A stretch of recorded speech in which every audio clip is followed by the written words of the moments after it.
சேர்ந்து தானே இருக்குது.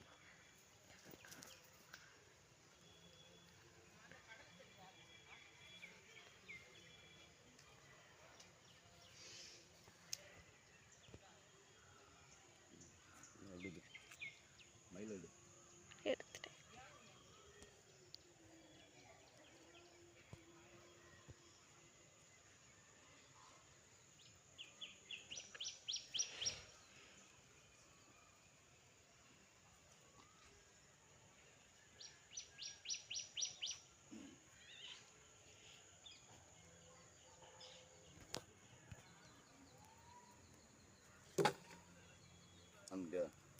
அனைவருக்கும் வணக்கம்.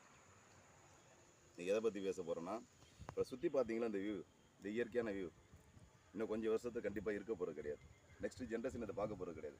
காரணம் என்னென்னா, இந்த கீழே பாருங்கள், அப்படி இந்த பிளாஸ்டிக், பாலிதீன் பேர், நெகிழி, இது ஏகப்பட்ட பேர் சொல்கிறாங்க.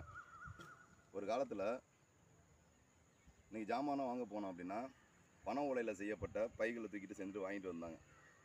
இன்றைக்கி நாகரிக வளர்ச்சியின் காரணமாக, நம்மளோட சோமரித்தனத்துக்கு காரணமாக ஸ்ட்ரைட்டாக கடைக்கு போயிடுறோம். போனோன்னா அங்கே பாலித்தீன் பேப்பரில் போட்டு கொடுத்துட்றாங்க. அதை அப்படியே கொண்டாந்து வச்சிடறோம், ஃப்ரிட்ஜில் வச்சிடறோம்.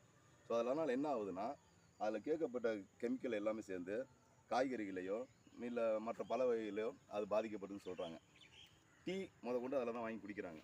அதில் சூடு ஏறும்போது அதில் உள்ள கெமிக்கல் ரியாக்ஷன் இதாகி நம்ம குடிக்கும்போது அது வயிற்றுக்குள்ளே சென்று பல மாற்றங்களை ஏற்படுதுன்னு சொல்கிறாங்க. இன்னும் சொல்லப்போனால் ரத்தத்தில் அது கலந்துருச்சுன்றாங்க. பிளாஸ்டிக்ன்றது ரத்தத்தில் கலந்துருச்சுன்னு சொல்கிறாங்க. ஸோ தயவுசெய்து இனிமேல் இந்த பிளாஸ்டிக் பைகளும் ஒதுக்கி வாழ்ற மாதிரி கேட்டுக்கொள்கிறேன். தயவுசெய்து துணி பைகளை யூஸ் பண்ணுங்கள். இது பூமியில் எத்தனை வருஷம் ஆனாலும் மக்க போகிறது கிடையாதுன்னு சொல்கிறாங்க.